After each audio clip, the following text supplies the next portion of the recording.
सबसे तेज साउंड होगा। चलिए आइए देखते करके। तो इसको मैं थोड़ा एडजस्ट करता हूँ। देखिए किस तरीके से एडजस्ट करूँगा, देखिएगा ये हमारा स्केल है, इसमें हम पानी का लेवल एक्चुअली में जानेंगे। यहाँ पे स्केल में देखिए नंबरिंग दिया हुआ है, एक हमारा यहाँ पे देखिए 1 से दिया हुआ है, एक देखिए यहाँ पे हमारा दिया हुआ है, ठीक है। तो आप किसी को भी स्केल को ले सकते हो, आप चाहो तो इधर की साइड का ले लो, आप चाहो तो उधर की साइड का ले लो एक्चुअली में, ठीक है। तो मैं इधर की साइड का ले रहा हूँ 1 से लेकर, इधर देखिएगा जरा ध्यान से। तो फॉर एग्जाम्पल पानी का लेवल अगर मैं थोड़ा सा नीचे करता हूँ, जैसे मानिए मैं साउंड इस पर मारता हूँ, देखिएगा रबड़ पैड से मैं साउंड इस पर मारता हूँ, ये रेजोनेंस पे आर्गनी पाइप पे,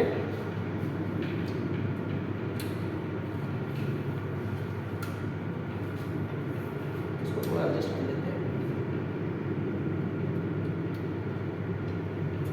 एडजस्ट किया सरक जाता नीचे वो।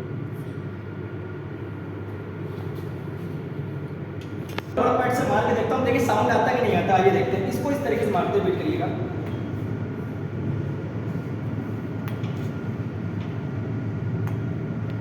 साउंड नहीं आ रहा है, अभी साउंड नहीं आ रहा है थोड़ा से। चलिए इसको थोड़ा नीचे करते हैं और ये देखिए पानी नीचे आ रहा है,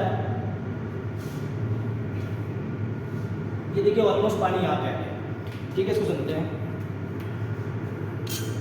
आ रही है साउंड, आ रही है आवाज़ आ रही है। आपको सुनाने की कोशिश करते हैं, थोड़ा कैमरा जूम करिए आप।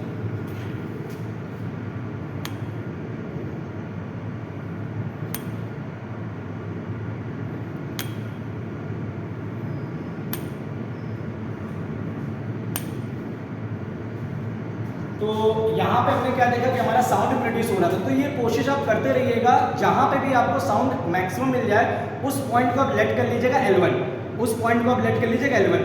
ऐसे ही हम लोग L2 निकालेंगे। L2 निकालने के लिए बेटा होता क्या है बच्चों, मल्टीप्लाई बाई 3 टाइम्स करते हैं। तो मल्टीप्लाई बाई 3 टाइम्स जब हम करेंगे तो जो 14 3 हम जानते हैं कितना होता है, 14 अगर 14 को देखें तो 42 होता है हमारा, यानी 42 यानी 42 के आसपास हम लोग की सेकंड L2 की आवाज़ आएगी। चलिए देखते हैं, L2 निकालते हैं।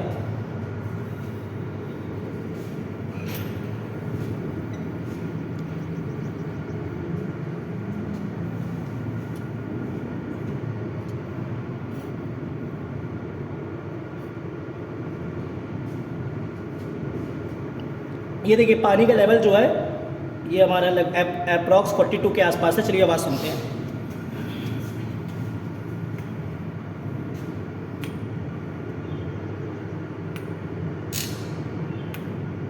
आ रही साउंड आ रहा है। यहाँ पे क्या हो रहा है कि साउंड हमारा यहाँ पे प्रोड्यूस होने लगा, ठीक है। चलिए इसकी वर्किंग समझते कैसे हुआ है। यहाँ पे आते हैं कैलकुलेशन में, इधर देखिए। तो कैलकुलेशन बात किया जाए, फॉर एग्जांपल हमने 3 लिया हुआ है, n एक हमने n फ्रिक्वेंसी लिया, मान लीजिए 384 जैसे कि मैंने बताया था, एक हमने लिया 480, एक हमने लिया 512 जैसे कि ये मैंने आपको करके दिखाया। इसमें हुआ कि आपको मैं बताऊं, यहाँ पे जो फॉर्मूला हम लोग का यूज़ हुआ वो फॉर्मूला होता है 2n is equal to 2n v is equal to 2n bracket में L2 माइनस L1, यानी L2 में से L1 माइनस करना है, ठीक है। तो यहाँ पे पहले हम लोग ने ये करके देखा, इसको पहले ध्यान से देखिएगा। तो ये हम लोग ने किया था, यहाँ पे देखिए 512 लिया हुआ, तो v is equal to 2 into n, n हम लोग कितनी फ्रिक्वेंसी ली थी 512।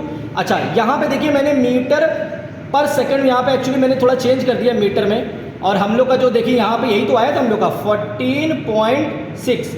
देखिए ऐसे अप्रॉक्स हमारा ऐसे कुछ साउंड प्रोड्यूस हो रहा था 14.6 14.5 के आसपास आ रहा था। मल्टीप्लाई में 3 करते तो हमारा आ जाता है, यही हम लोग का आता था 45.6 के अप्रॉक्स आ रहा था मल्टीप्लाई 3 करने पर, ठीक है। तो हमने मीटर में चेंज कर लिया। तो मीटर में चेंज करने में आप फॉर्मूले में रख देंगे, तो v equal to 2 into n bracket में L2 माइनस L1 सॉल्व हो गया, हमारा 512 का निकल के आ गया। ऐसे ही हम लोग 384 का निकाल लेंगे L2 माइनस L1 करके। इसकी फ्रिक्वेंसी का अगर साउंड आप देखेंगे तो हम लोग का निकलेगा 23 पे, यानी 23 पे निकलेगा, और उसका मल्टीप्लाई बाई 3 करेंगे यानी 71 के अप्रॉक्स में आपको साउंड प्रोड्यूस हो जाएगा, ठीक है। यहाँ पे हम लोग ऐसे ही 384 का निकाल लेंगे, ऐसे ही 480 का निकाल लेंगे एज इट इज। अब क्या करेंगे, तीनों का जब आंसर निकल गएगा तो हम लोग मीन वैल्यू निकालते हैं। मीन का फॉर्मूला आपको याद हो तो सम ऑफ ऑल ऑब्जर्वेशन और नंबर ऑब्जर्वेशन होता है, यानी ये जो तीनों आंसर आया इन तीनों को जोड़ दीजिए, ऐड कर दीजिए और डिवाइड बाई 3 करा दीजिए। जब डिवाइड बाई 3 करा देंगे तो हम लोग का अप्रॉक्स ये कुछ आंसर निकल के आएगा 344.789 मीटर पर सेकेंड, ठीक है। तो ये हमारा फाइनली आंसर हो गया। अच्छा आप जब अपनी बुकलेट में चेक करेंगे तो आपको यहाँ पे एक फॉर्मूला और नजर आएगा, v not is equal to v under root 273 upon 273 plus theta degree.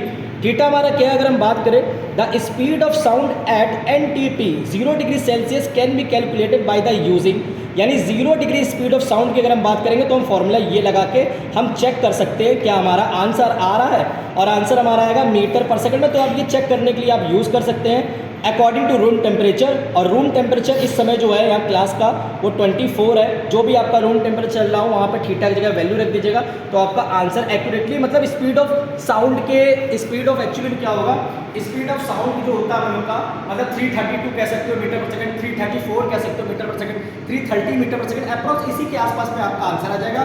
तो ये हमारा पूरा एक्सपेरिमेंट था। Thank you.